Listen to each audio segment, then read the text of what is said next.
तो देश की बहस में आपका एक बार फिर स्वागत है। हम बात कर रहे हैं बरेली, कानपुर, इसके अलावा रांची और ना जाने कितने केसेस।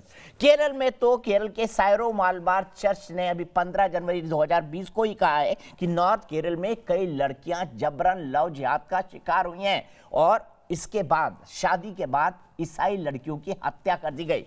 इसी पर पैनल की बहस में शुरू करूंगा। फंडिंग कहां से आती है, यह भी एक बड़ा सवाल एक दर्शक ने उठाया। सुबह मेरे साथ हैं विनोद बंसल साहब, मेरे साथ है बरेली की लड़की के पिता मेरे साथ है, अवनीजेश अवस्थी जी मेरे साथ है, मौलाना अली कादरी मेरे साथ है, जेबा खान मेरे साथ है और एहतसाम हाशमी मेरे साथ है। सबसे पहले सुबह आपसे जानना चाहूंगा, एक दर्शक ने सवाल उठाया है कि भाई इनको फेक आईडी कौन देता है, कहां से दस्तावेज लाते हैं, कहां से उनके साथ मैरिज कर लेते हैं और इसके पीछे फंडिंग कौन कर रहा है, क्या लगता है आपको?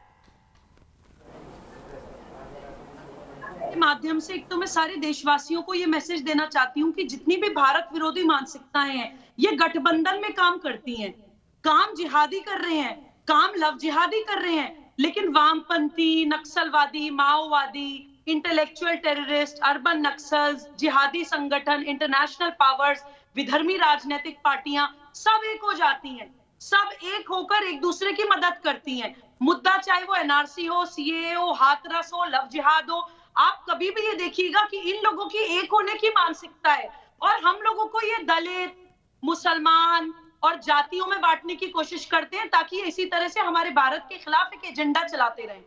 तो ये हमें जागने की जरूरत है। ये डेफिनेटली एक राष्ट्रीय सुरक्षा के लिए एक बहुत बड़ा मुद्दा है लव जिहाद। और एहतशाम जी ने एक बात तो बहुत अच्छी कही कि इस पे कानून बनना चाहिए, लेकिन उसके बाद वो फौरन लोअर लेवल पे आ गए और बीजेपी आरएसएस की उन्होंने राजनीति करनी शुरू कर दी।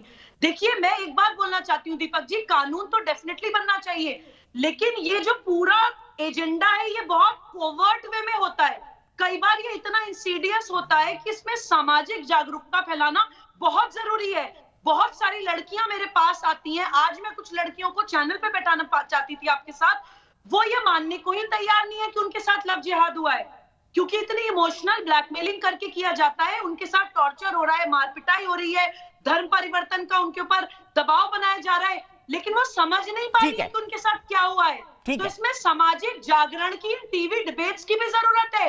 लड़कियों को समझना पड़ेगा कि प्रेम में और लव जिहाद में क्या फर्क है।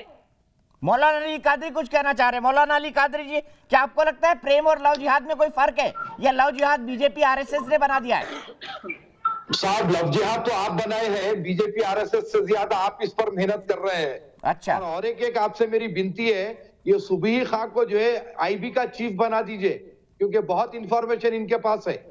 चलिए उनको आईबी का बना देते हैं, आपको एसआई का बना देते हैं। इस अंदाज से काम किया सर, मजाक में बोल रहा हूँ, आपको सुबह को आईबी का बना देते हैं, आपको एसआई का बना देते हैं। चलेगा मौलाना साहब? अभी आपने सुना मौलाना साहब, चलेगा? बिलाल के साथ जो लड़की, ये तो आईएसआई के गुर्गे तो पहले से यही है, पर कोई जोर ये आईएसआई के लिए तो पहले से ही काम करते हैं ये, और ये सिर्फ आईएसआई के लिए नहीं, आईएसआईएस के लिए भी काम करते हैं ये। अरे आप, ये तो इनके मानसिकता से क्लियर हो रहा है। पर होना चाहिए। खान ने अगर सच्चाई बोल दी तो इनको मिर्ची लग गई। ठीक है, लड़की के पिता को जाना चाहते हैं, मैं सीधे चलूंगा बरेली। बताइए भाई साहब, क्या जोड़ना चाहते हैं आप? इनको मिर्ची लग गई। ये हैदराबाद नहीं गए? अरे हैदराबाद में रहते हो, हैदराबाद गए क्या? बताइए सर, बताइए क्या कहना चाहते हैं आप?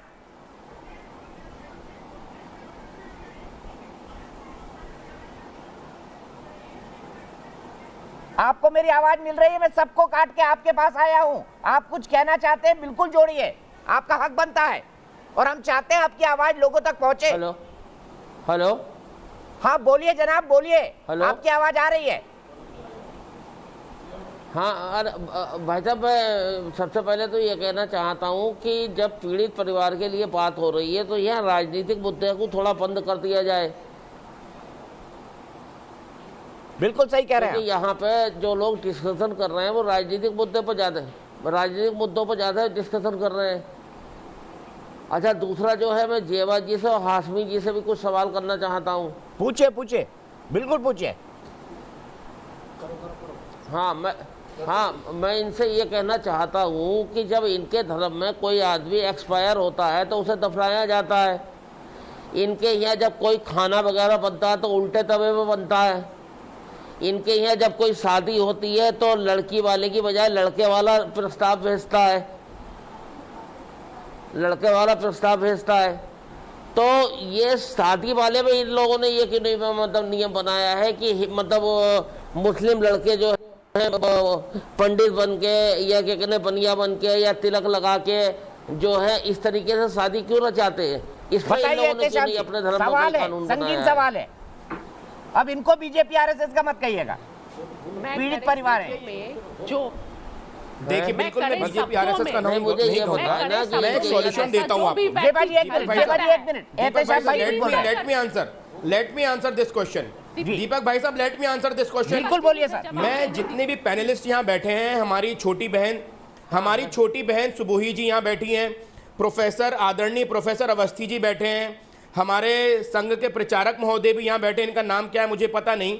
एक काम करते हैं सर, पूरा डेटा निकालते हैं कि कितने रेप के केस पेंडिंग हैं और उसमें कितने एक्यूज हिंदू हैं और मुसलमान हैं। भूमिका उनके लिए मत फांसी की सजा सुप्रीम कोर्ट में हम लोग मांगते हैं। हिंदू और मुसलमान हो, मेरा तो एक मानना है, फांसी पे चढ़ा दो और पूरा पैनल एग्री करेगा इस बात से। ये सर विनोद जी अगर यहाँ पे डिबेट हो रहा है कि एक्यूज हिंदू है, एक्यूज मुसलमान है, तो फिर क्यों नहीं उनके डेटा को सेपरेट किया जाए? कितने हिंदू लड़कों ने रेप किया, कितने मुसलमान लड़कों ने रेप किया, कितने पंजाबी लोगों ने रेप किया? ये देखो ये कहां से क्या क्या बात है तेजाब भाई, आप जैसे सीनियर वकील से ये बात शोभा नहीं देती। तो हाथ रस बन जाते बोलिए, आप कुछ कहना चाह रहे हैं? पिताजी आप कुछ कहना चाह रहे हैं? अरे आपने सवाल का जवाब दे रहे हैं, डिस्कशन कर रहे हैं। आपसे पूछ रहे हैं, पिताजी कुछ पूछ रहे हैं, आप उनके सवाल का जवाब दे रहे हैं, ठिठोली कर रहे हैं। जवाब दीजिए तेजाब जी, उसका आप जवाब सुप्रीम दे कोर्ट के वकील हैं। अरे नहीं जवाब एहतेशाम जी और लड़की के पिताजी को आपके सामने सवाल करिए। पूछिए ना। अरे मैं एक बार सवाल और दोहराना चाहता हूँ। हेलो हेलो बोलिए बोलिए, आप बोलिए, बोलते अरे मैं रहिए सवाल दोहराना चाहता हूँ इन लोगों के आगे। जी, दोहराइए। हाँ, मैं ये कह रहा हूँ, मतलब मेरी बात को आप सुनिए। जब इनके यहाँ मूर्ति पूजा नहीं होती है, इनके यहाँ दफनाया जाता है, हिंदुओं के मुकाबले सारे काम उल्टे होते हैं, तो इनके आदमी जो है चंदन का टीका लगा के ब्राह्मण बन के हिंदू लड़कियों को क्यों फंसाते हैं? उससे क्यों नहीं ये कोई कानून बनाते हैं? क्यों नहीं अपने धर्म में इस चीज को शामिल करते हैं? क्यों घूम रहा था इस लड़की के आगे पीछे? पिताजी ये सवाल पूछ रहे हैं। एहतेशाम जी बताइए, इसमें भी डाटा निकलवाएंगे आप? सर मैं तो पहले ही बोल रहा हूँ कि लोग टीका लगा के क्राइम कर रहे हैं, टीके वाले ज्यादा क्राइम करते हैं आजकल, उनको जेल भेजे ना। जितने लोग टीका लगा के बैठे हैं उनके सर, ये सर टीके कलम वाले करिए। का नाम बिलाल है, किसी फंस भी जाएंगे। एक्यूज के साथ टीके वाले नहीं का हूं, नाम चाहे बिलाल वो है। किसी भी धर्म जाति एहतेशाम हो। जी, इस टीके वाले का नाम बिलाल है, और गोल्ड टॉप बिलाल है इस टीके वाले का नाम। ये देखो ये सर बिलाल को फांसी पे चढ़ाइए ना, बीजेपी की सरकार है, उसको फांसी पे चढ़ाइए। क्यों आप इंतजार कर रहे हैं? बताइए। बिलाल सुप्रीम कोर्ट का वकील ये बोल रहा है कि फांसी पे चढ़ा दे। कैसे वकील है आप? सुप्रीम कोर्ट का ये बोल रहे हैं आप? ये बात कोर्ट में कहेंगे कि साहब इसने बलात्कार किया, इसको फांसी पर चढ़ा दीजिए, कहेंगे आप सुप्रीम कोर्ट में? ये बात किस बात के वकील है आप एहतेशाम जी? दीपक आइए जी, सुप्रीम कोर्ट में केस फाइल दीपक करते हैं, मैं जी, लड़ूंगा इनका केस। अवनीश जी, दीपक जी, आज तक मैंने ये सुना था, दीपक जी, आज तक मैंने ये सुना था कि जब कोई आतंकवादी पकड़ा जाए तो उसमें उसका कोई धर्म नहीं होता। बलात्कारी जब मुस्लिम पकड़ा जाए तो वो उसमें धर्म नहीं देखा जाता। और यहाँ आज हाशमी साहब उसके हिसाब से बैठे हैं, कितने हिंदू कितने मुस्लिम। मतलब मुझे हैरत नहीं होती कि अपनी सुविधा के हिसाब से जब मर्जी आतंकवाद का कोई धर्म नहीं होता, जब मर्जी कोई बलात्कारी का धर्म नहीं होता। आजमगढ़ में हो तो बलात्कारी का कोई धर्म नहीं होता, एक संप्रदाय के लोगों ने, कुछ लोगों ने, कुछ बलात्कारियों ने। और अगर हिंदू पकड़ा जाए तो उसका धर्म बता दीजिए और गिनती बता दीजिए, देखो इतना ही है। क्या हाशमी साहब, आपने हिंदू मुस्लिम किया ना? ये किसने किया इस पूरी बहस में? आपने किया ना, बिल्कुल स्पष्ट रूप से किया। फिर आप कहते हैं हिंदू गंगा जमनी संस्कृति, हिंदू कश्मीर से 5 लाख हिंदू निकाल दिए गए। एक मुस्लिम कश्मीर से 5 लाख, कश्मीर से 5 लाख सिर्फ हिंदू निकाले गए। एक मुस्लिम नहीं आया सामने, एक मुस्लिम सामने नहीं आया। गंगा जमनी संस्कृति ये होती है क्या? गंगा जमनी संस्कृति ये होती है?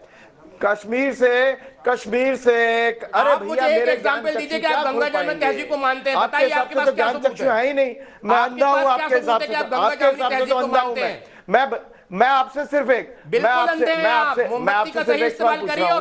कश्मीर से 5 लाख हिंदू निकाल दिए गए।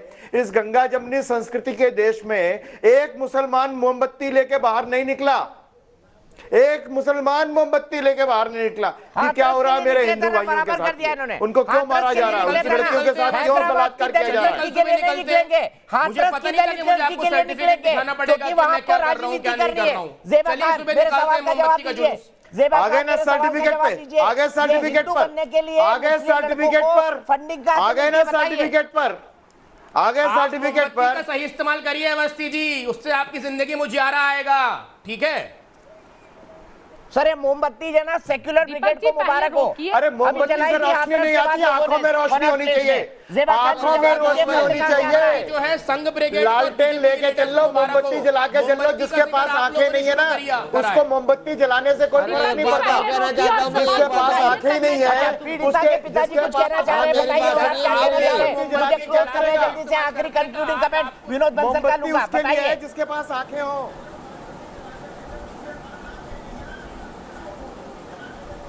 आवाज बंद।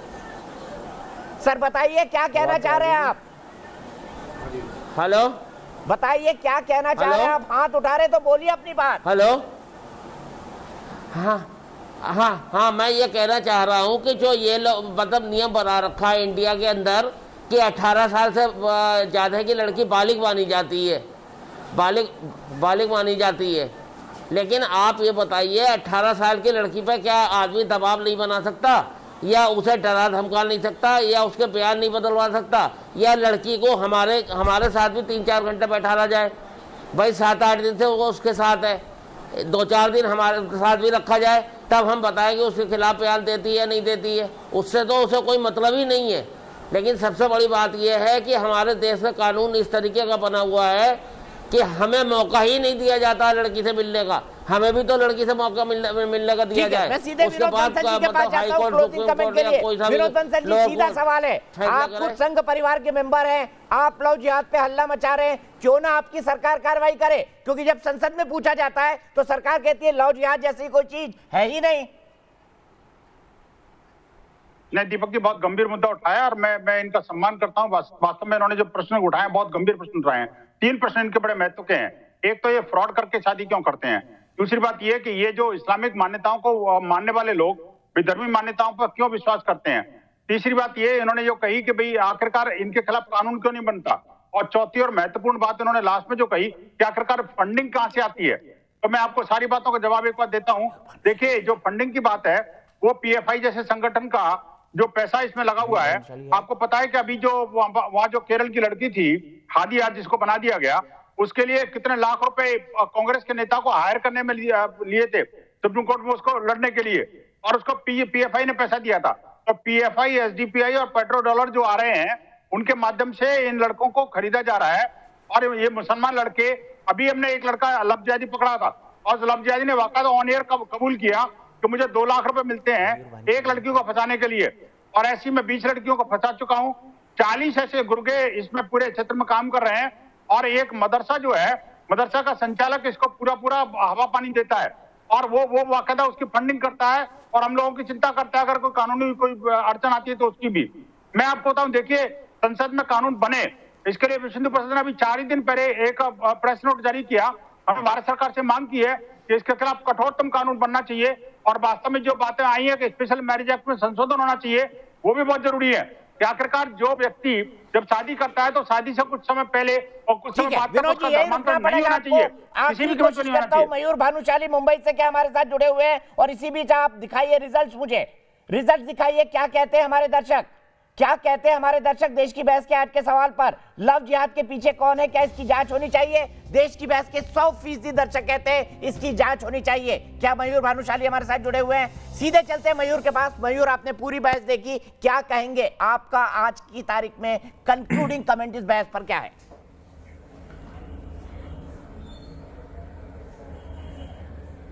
नमस्कार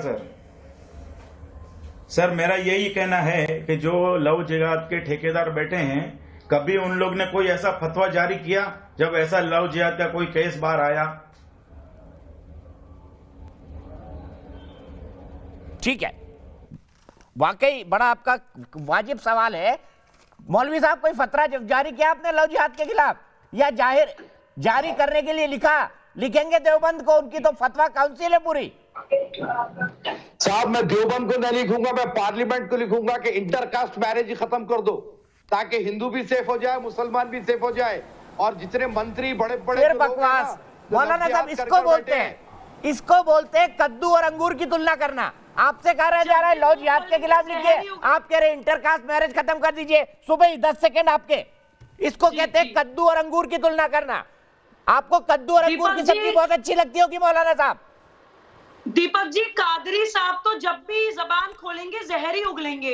इन लोगों को ये समझ नहीं आता कि हम लोग बात कर रहे हैं कि जिहाद खत्म होना चाहिए, जबरन धर्म परिवर्तन खत्म होना चाहिए, ह्यूमन राइट वायलेशन खत्म होना चाहिए, राष्ट्रीय सुरक्षा के लिए हमें सख्त से सख्त कदम लेने चाहिए, इंटरफेथ मैरिजेस खत्म होनी चाहिए। कहां से कहां पहुंच गए, किन लोगों से हम डिबेट करते हैं? 21वीं सदी में बैठ के आप किस तरह की घटिया और किस तरह के रिग्रेसिव बात करते हैं कादरी साहब। क्या आपसे डिबेट करी जाए? आप नेशनल टीवी पे चलिए मैं इसी बात पर ब्रेक लेता हूं। कादरी साहब फिर कभी जाइए हैदराबाद की उस बेटी के घर, दलित बेटी के घर, दिखाइए कादरी साहब को, और कल एक फोटो ट्वीट करिए वहां से। अगर हिम्मत है तो जाइए। नहीं जा पाएंगे आप, अभी से लिख के दे रहा हूं, नहीं जा पाएंगे मौलाना कादरी। आप नहीं खड़े होंगे किसी बिलाल के खिलाफ। करेंगे सर, ट्वीट करिएगा मुझे फोटो, तब मैं शाबाशी लिखूंगा आपकी मौलाना कादरी। लेकिन जब बोले तो संभल के, क्योंकि ये जो 2.5 इंच की दे रखी है ना भगवान ने, बहुत खतरनाक है मौलाना साहब, याद रखिएगा। फिलहाल एक ब्रेक, लेकिन ब्रेक के बाद भी न्यूज नेशन पर खबरों का सिलसिला लगातार जारी है।